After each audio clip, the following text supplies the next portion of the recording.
Olá, boa noite. Eu sou Rosiane Kennedy e você confere com a gente as notícias que circularam hoje nos corredores do poder.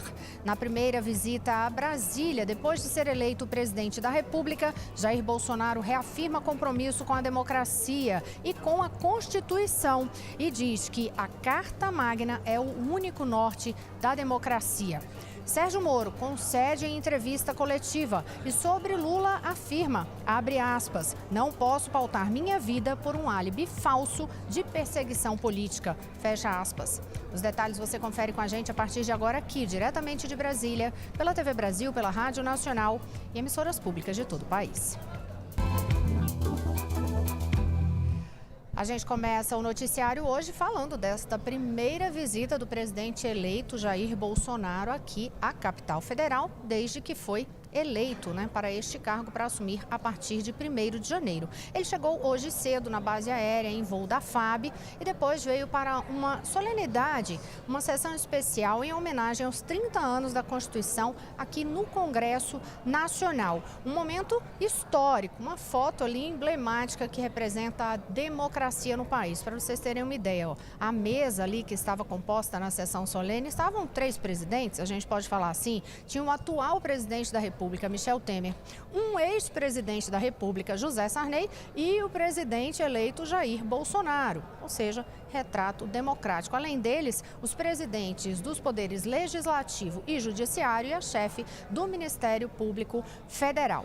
Jair Bolsonaro foi saudado pelos pares, aplaudido e no plenário teve ali direito a falar nesta sessão histórica e disse ali, reafirmou o compromisso com a Constituição e com a democracia. Confira.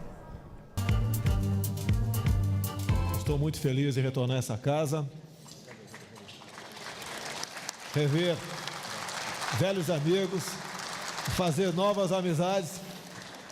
Estamos aqui num dos centros do poder, juntos, Executivo, Legislativo e Judiciário.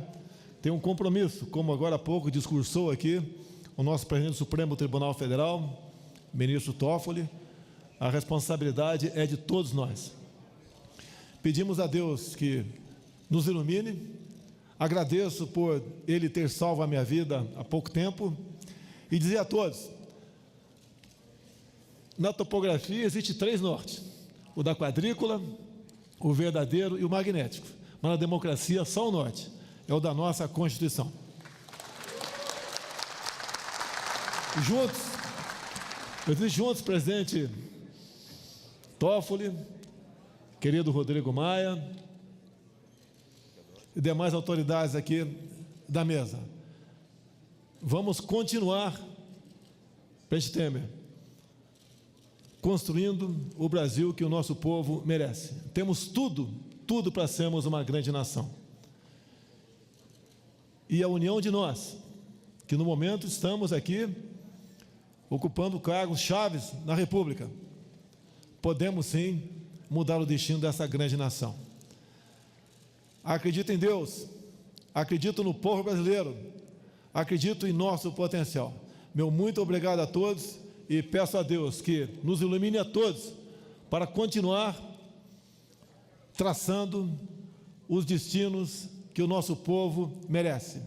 A felicidade e o Brasil acima de tudo e Deus acima de todos. Muito obrigado.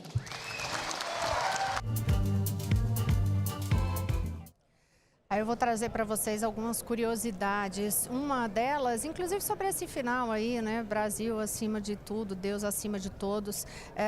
Hoje chamou a atenção que todos os discursos que foram feitos ali na sequência daqueles integrantes da mesa, todos faziam alguma menção a Deus. E na hora do hino nacional, uma imagem que chamou a atenção é que todos ficam em posição de respeito para cantar o hino e, no caso, o presidente eleito Jair Bolsonaro era o único com a mão no peito, que é um gesto aí para demonstrar sentimento patriótico, um gesto de respeito mesmo, como os demais que estão em pé, mas a colocação é sempre de posição de respeito. E esse gesto mais simbólico ainda, que é um hábito muito mais formal mesmo dos militares. A gente vai falar mais sobre as declarações dessas autoridades no plenário aqui da Câmara dos Deputados, onde ocorreu essa sessão solene, mas agora com Mariana Jungmann, que está aqui ao meu lado e traz informações, por exemplo, do que disseram os presidentes da Câmara e do Senado, Mariana Jungmann? Boa noite. No um dia que foi bastante tumultuado aqui, toda uma tietagem, né? Um corre-corre. A gente saiu correndo, para vocês saberem os bastidores da gente. A gente teve a hora de sair correndo pela escada e a gente ia revezando. Uma corre por uma escada, outra corre pela outra, para ver se a gente consegue garantir todas as entrevistas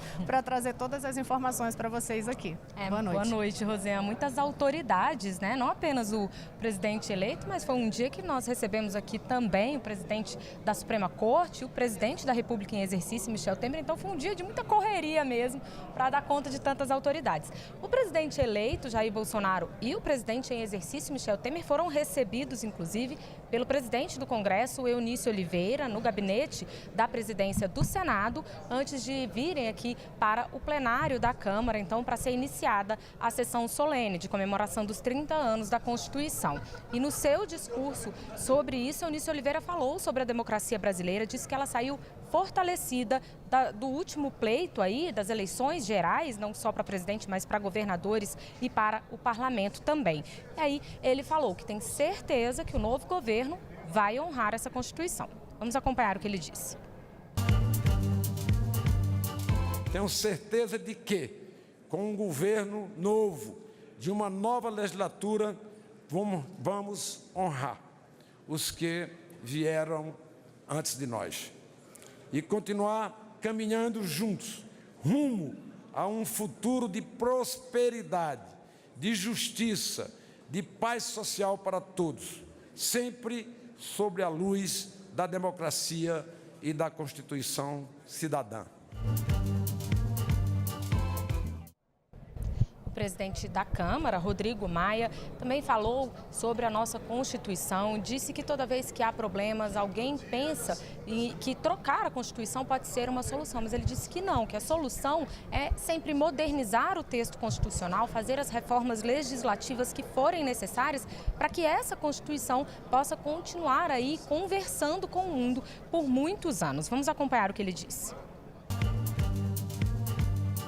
Em um contexto de forte polarização política, houve quem pensasse que as pessoas se deixariam seduzir pela ideia fácil de que basta trocar de Constituição para resolver os problemas do nosso país. A sociedade brasileira, contudo, surpreendeu seus intérpretes mais desatentos e reafirmou que tem na Constituição de 88 a sua bússola. A nossa Constituição é extensa e detalhada. Como todo produto do trabalho humano, tem imperfeições. Dr. Ulisses já o admitia no próprio discurso de promulgação. Não é a Constituição perfeita, mas será útil, pioneira, desbravadora, disse ele. Ela tem se mostrado ao longo desses 30 anos mais forte que os críticos de primeira hora ousariam imaginar. Bom, as autoridades todas que participaram aí da mesa e fizeram discursos falaram muito também sobre o papel das instituições nessa Constituição e, inclusive, né, Rosiana, sobre o papel da imprensa. E uma sessão que foi marcada já pela presença de alguns parlamentares que foram eleitos para a próxima legislatura, né, para tomarem posse em fevereiro de 2019, e por muitos embaixadores também que estiveram aqui acompanhando aí a sessão, né? Isso mesmo, Mariana. Em relação a esses discursos que focaram no fortalecimento das instituições e ressaltaram toda a importância da Constituição brasileira atual para os avanços que foram possíveis à cidadania brasileira, a gente pode destacar os discursos, por exemplo, do presidente do Supremo Tribunal Federal e da Procuradora-Geral da República. Mas quem vai contar para a gente o teor dessas declarações é Leandro Martins, lá nos estúdios da Rádio Nacional. Boa noite, Leandro. Olá, boa noite, Rosiana, a você e a todos. O presidente do Supremo Tribunal Federal, ministro Dias Toffoli, defendeu hoje mudanças legais nos sistemas previdenciário e tributário. Toffoli destacou a necessidade de que a Carta Magna seja renovada para contribuir com as condições necessárias ao crescimento econômico e à responsabilidade fiscal. Segundo ele, é preciso reformar a Previdência para fazer frente ao aumento da expectativa de vida. Ele também defendeu a repactuação do Pacto Federativo para evitar um quadro insustentável de inadimplência. Sobre a Constituição, o ministro disse que a Carta de 88 redesenhou o poder judiciário no Brasil, que, segundo ele, é um poder fortalecido, independente e atuante, que cumpre sua função de garantir a autoridade do direito e da Constituição. Vamos ouvir. Não existe democracia sem um poder judiciário forte, independente e autônomo. E o judiciário brasileiro teve a sabedoria de, em todos estes conflitos, moderar todos eles, conflitos das mais variadas espécies, políticos, sociais, culturais e econômicos, e assim cumprindo o seu papel de pacificação social. Passadas as eleições, com a renovação democrática, a nação brasileira, a sociedade, suas instituições e os poderes da República deve voltar a se unir para pensar no desenvolvimento do país. Agora o Brasil precisa encontrar um ponto de união em meio às diferenças, como é próprio de um Estado democrático de direito. Dias Toffoli disse também que é urgente a ampliação dos esforços em âmbito nacional em relação à segurança pública para combater o crime organizado, a crise do sistema carcerário e ao aumento da violência. A Procuradora-Geral da República, Raquel Dodge, também falou hoje sobre os avanços da Carta, mas disse que não adianta reverenciá-la como uma atitude contemplativa. Logo no início do discurso, ela disse que a Carta Magna estabeleceu um governo de leis que promove a paz e estimula a concórdia, que são virtudes da justiça. Ela ainda destacou a importância de liberdades essenciais à democracia, como a liberdade de imprensa e de expressão. A Procuradora-Geral da República ainda disse que é necessário ter uma ação proativa diante da Constituição. Muito se avançou desde a Constituição de 1988 e, por isso, é importante celebrá-la, para que se mantenha viva, aderente aos fatos, fazendo justiça e correspondendo à vida real da nação. Para tanto, é preciso guardá-la. Não basta reverenciá-la em uma atitude contemplativa.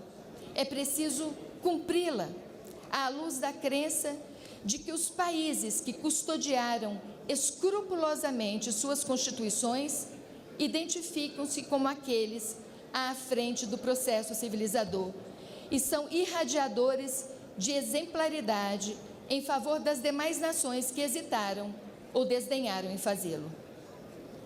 Os frutos deste comportamento estatal em relação à Constituição são colhidos diretamente pelo povo brasileiro, que se orgulha ou se envergonha de suas instituições. E ainda na sessão solene do Congresso, em comemoração aos 30 anos da Constituição, Dodge avaliou que, a partir da promulgação da Carta Magna, as instituições brasileiras ficaram mais fortes e atuam para garantir uma sociedade justa, livre e solidária. Ela também destacou o papel do Ministério Público na defesa dos direitos fundamentais. Com você, Rosiane. Obrigada, Leandro. Daqui a pouquinho a gente volta a conversar. A gente já ressaltou que o presidente Michel Temer também participou desta sessão solene e na sessão mesmo ele até observou que já tinha conversado rapidamente com Jair Bolsonaro, contou que amanhã eles terão uma reunião mais ampla, vai até ocorrer uma entrevista coletiva de Jair Bolsonaro lá no Palácio do Planalto, que está programada para amanhã à tarde, e Michel Temer defendeu que sejam feitas reuniões constantes, periódicas, com os chefes dos três poderes. Disse que isso, fez uma análise de que isso é um avanço dentro do que está previsto mesmo de avanços na Constituição. Confira. Nós não somos titulares do poder. Titular do poder é o povo que no dia 7 de outubro foi às urnas e elegeu Jair Bolsonaro, elegeu deputados e senadores. Este é realmente o titular do povo. Mas é preciso, como nós somos órgãos exercentes do poder, fazer aquilo que o nosso ministro Toffoli está dizendo, fazer encontros, não é, entre os poderes do Estado, porque a unidade, se no passado o poder era único no Estado absolutista, no Estado democrático, o poder é dividido entre três órgãos, o Legislativo, o Executivo e o Judiciário. E eu sei que o presidente Toffoli já conversou com o presidente Jair Bolsonaro, já conversou conosco, já conversou com os membros do Congresso Nacional, para que permanentemente, mensalmente ou bimensalmente, haja um encontro dos chefes dos poderes para que possam direcionar o país no caminho que a Constituinte de 88 nos indicou. Eu não tenho dúvida que a Constituinte indicou o melhor caminho e, ao fazê-lo, realmente teve os olhos postos nas ansiedades e nas expectativas do povo brasileiro. E depois desta solenidade aqui no Congresso Nacional, o presidente eleito Jair Bolsonaro saiu para outra série de compromissos aqui em Brasília. Saiu, como a gente já ressaltou, ali cercado de assessores, de políticos, com escolta. Ele saiu aqui do Congresso Nacional, foi para algumas visitas e também, para algumas reuniões já para discutir essa questão do processo de transição. Nesse processo de transição, um dos principais pontos de debate da equipe, não só a equipe que vai assumir o próximo governo, como com esta equipe que está hoje no poder, incluindo os parlamentares, essa discussão com os parlamentares, um dos principais assuntos é a questão da reforma da Previdência.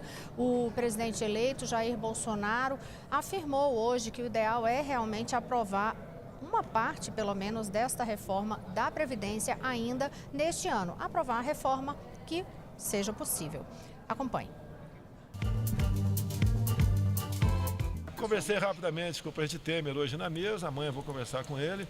O que a gente puder salvar nessa reforma, a gente salva. A melhor reforma não é a que eu quero ou a minha equipe econômica quer, é aquela que passa na Câmara e no Senado. Inclusive, eu sou deputado, hein? Ela se botando colocada em votação, eu vou pôr meu voto no painel. Pelo menos a idade mínima, né? Não precisa ser os 65 agora. Se a gente conseguir 62, é um grande passo. A conclusão que toda a equipe chegou é que não podemos terminar esse ano sem dar um passo sequer. O economista Paulo Guedes, que já foi o nome confirmado por Jair Bolsonaro para comandar a economia do país no próximo ano, assumindo o ministério, ele falou que o país já está atrasado em relação a essa votação da reforma da Previdência e disse que seria um grande avanço, um belo final aí de gestão, se ainda nesse período do governo Temer for possível aprovar uma parte da reforma. Confira. Isso encerraria esse governo que está acabando com uma história de reformas, né? O teto de gastos, a reforma trabalhista, uma reforma tributária, uma reforma previdenciária e derrubando a inflação com o Banco Central. Seria um bom final de governo e acelerava a mudança. Em vez de nós passarmos o ano que vem com uma espada na cabeça e tendo que aprovar com velocidade reformas, etc., isso limpa o horizonte. Nós poderíamos entrar com reformas estruturantes com mais calma. Os presidentes da Câmara e do Senado, no entanto, observam que realmente o ambiente para essa votação nessa reta final desta legislatura é um pouco mais difícil. Eunício Oliveira, que é o presidente do Senado, chegou a defender que a proposta de reforma seja de fato enviada por Jair Bolsonaro. Mas vamos saber com Mariana Jungmann como é que foram os outros compromissos e as outras declarações de Jair Bolsonaro depois que ele saiu daqui, Mari. Rosiane, ele saiu daqui e foi almoçar com o ministro da Defesa, general Silva Luna, e logo após esse almoço também se encontrou com o almirante Eduardo Bacelar, que é o comandante da Marinha. Após esses encontros, o presidente eleito comentou, inclusive, que as Forças Armadas vão ter, sim, os militares vão ter, sim, um papel de destaque no seu governo, mas disse que, por enquanto, só há um ministro militar anunciado, que é o nome do general Augusto Heleno. Mesmo assim, ele disse que convidou Augusto Heleno para o Gabinete de Segurança Institucional, que até comentou, disse quem não gostaria de ter uma pessoa como o general Heleno ao seu lado, que ele gostaria que ele aceitasse esse convite para o Gabinete de Segurança Institucional, mas que caberá ao general Heleno decidir se quer esse cargo ou o Ministério da Defesa. Ele também comentou que o futuro ministro, Paulo Guedes, já anunciou que não haverá contingenciamento para as Forças Armadas no próximo ano. Disse que considera que nada mais justo devido aos serviços prestados pelas Forças Armadas ao país. Outra questão que foi feita, outra pergunta que foi feita para ele, Rosé, foi com relação ao senador Magno Malta, que não se reelegeu para o Senado qual seria o lugar dele no seu governo. Ele lembrou que Magno Malta foi convidado para ser seu vice, seu candidato a vice, não aceitou por escolha própria, mas que ele teve um papel fundamental na campanha e disse que não pode prescindir de Magno Malta no seu governo, mas que ainda não há definição sobre qual é o cargo que ele vai ocupar. Magno Malta, que inclusive no primeiro discurso, tão logo saiu o resultado da eleição, Magno Malta estava ali ao lado de Jair Bolsonaro, como ele falou. E ao longo de toda a campanha também. E ao longo de toda a campanha. No próximo bloco, você confere com a gente outras informações nos corredores do poder. Os detalhes sobre a entrevista coletiva concedida hoje por Sérgio Moro. Daqui a pouquinho eu volto já. Olá, estamos de volta. Eu sou Rosiane Kennedy e você confere com a gente as notícias que circularam hoje nos corredores do poder. A gente já abre este bloco falando de uma das principais notícias de poder hoje, a entrevista coletiva concedida pelo juiz Sérgio Moro, lá em Curitiba. É para lá que a gente vai e lá está o nosso repórter da TV Brasil, Paulo Leite. Paulo, boa noite. O que é que você destaca dessa entrevista? Foi uma entrevista longa, inclusive ele fez uma apresentação inicial, depois abriu para várias indagações dos jornalistas. Né? Boa noite. Exato, Rosinha. Boa noite para você, boa noite para todo mundo. Foi 1h50 de entrevista. Ele fez ali uma introdução de 25 minutos, depois passou a responder as perguntas. Um dos principais pontos, ele falou por que, aceitou esse convite para ficar à frente aí do Ministério da Justiça e da Segurança Pública. Ele disse que ainda hoje tem receio de retrocesso nas leis e principalmente do combate à corrupção. Por isso, disse que foi o principal motivo por ter aceito o convite aí do presidente eleito Jair Bolsonaro. Falou também de muitas propostas que ele pretende apresentar, um conjunto de propostas legislativas que ele pretende apresentar aí já no começo do governo, nos primeiros 6 meses. Ele disse projetos, propostas que ele acredita que possam ser aprovados rapidamente. Por exemplo, saidão. Ele quer restringir o saidão. Acha que o saidão não pode... nem todo mundo pode, nem todo preso deveria ter acesso ao saidão. Gente condenada por assassinato, por exemplo, estupro, são casos que ele cita. Crime organizado, corrupção, diz que essas pessoas não deveriam ter direito ao saidão. Fala também de proibir progressão de pena em alguns casos. Nessa mesma linha, são pessoas que na avaliação dele ainda não estão preparadas para voltar a viver na sociedade. E no fim, fala aí em retomar parte daquelas 10 medidas contra a corrupção. Essas medidas estão no Congresso, mas estão paradas. Ele quer diluir essas propostas e apresentar aí separadamente. Depois, falou também sobre maioridade penal e falou em 2 tempos sobre maioridade penal. Primeiro, disse que é a favor da maioridade penal, mas não em todos os casos. E deu um exemplo. Falou, por exemplo, uma pessoa, um adolescente de 16 anos, já sabe que não pode matar. Ele é a favor, portanto, da redução da maioridade penal de 18, para 16 anos, em alguns casos como assassinato e homicídio, por exemplo. Como eu disse, foi uma longa entrevista aqui, 1h50, e a gente separou alguns trechos aí das falas do juiz Sérgio Moro, próximo ministro da Justiça e da Segurança Pública.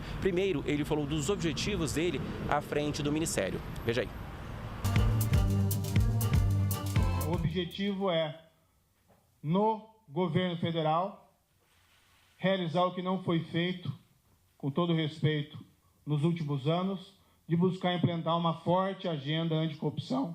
E aqui eu agregaria, porque é uma ameaça nacional, uma forte agenda também anti-crime organizado. A ideia é que, e eu sei que isso pode ser recebido com grande ceticismo, compreendo, mas a ideia aqui não é um projeto de poder, mas sim um projeto de fazer a coisa certa num nível mais elevado.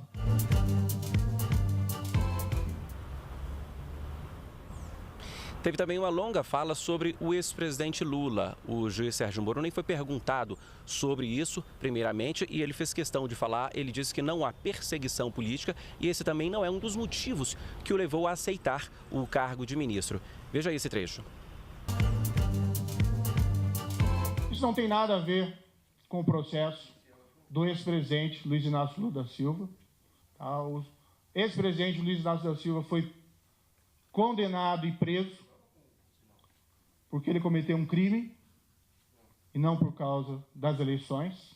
O que existe é um crime que foi descoberto, investigado e provado, e as Cortes de Justiça apenas reconheceram esses fatos e impuseram a pena prevista da lei. Ou seja, as Cortes de Justiça apenas cumpriram aí o seu dever e não poderia ser diferente. Eu não posso pautar a minha vida com base numa fantasia, num álibi falso de perseguição política.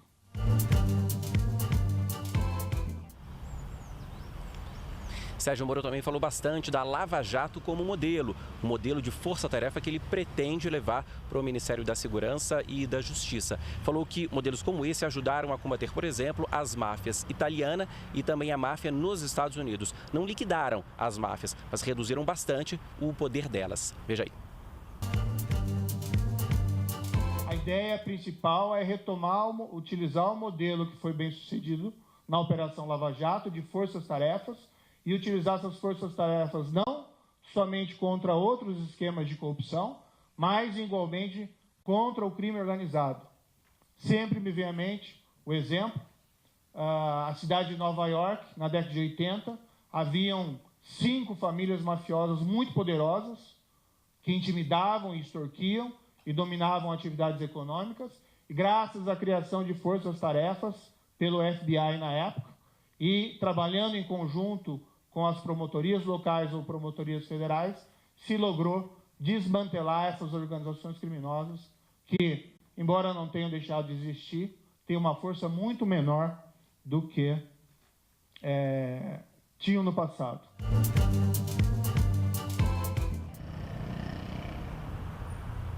Por fim, Rosiane, eu destaco aqui uma fala do juiz Sérgio Moro sobre prisão depois de uma decisão de segunda instância. Esse é o entendimento, é a possibilidade de uma prisão de segunda instância, é o entendimento atual do Supremo Tribunal Federal.